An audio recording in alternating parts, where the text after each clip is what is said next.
So spend the time to invest with people because you'll be amazed at things that you can learn. So going back to form, family. Ask them about their family. I just told you I'm married and I have 7 children. I'm perhaps insane, but that's something about me.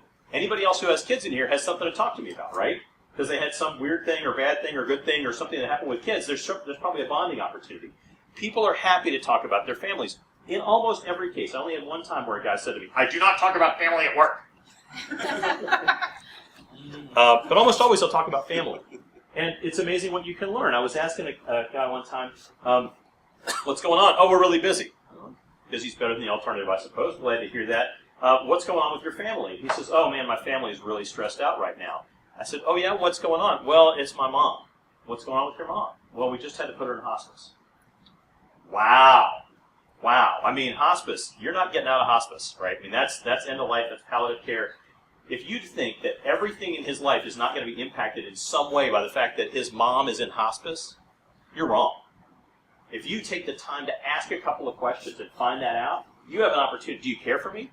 When I start asking him how mom is doing or how the family's doing with what's going on with mom, all of a sudden, I'm like one of his closest friends because nobody else in the universe is asking that question. And how did I get there? Busy, family, mom, hospice. It's not rocket science. Just make the time to do it. Do you care for me? Family. The next one is occupation. People love to talk about their work.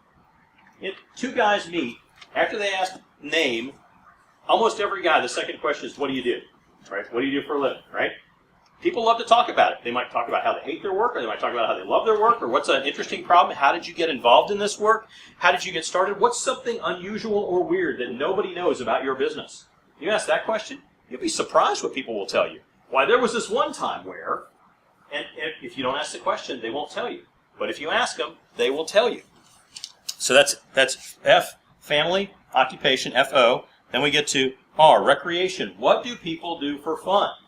I heard Russ talk about getting Panther playoff tickets. He just made an offhand comment in his last presentation about Panther playoff. I'm guessing if he's willing to invest the time and money to go see the Panthers in the playoffs, he's at least mildly interested in football. Right? Now I know something, just a little tiny bit about him, just from a casual comment that he made in his presentation.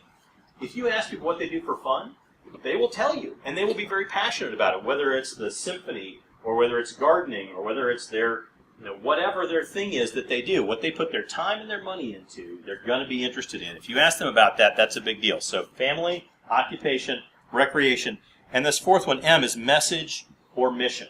Message or mission.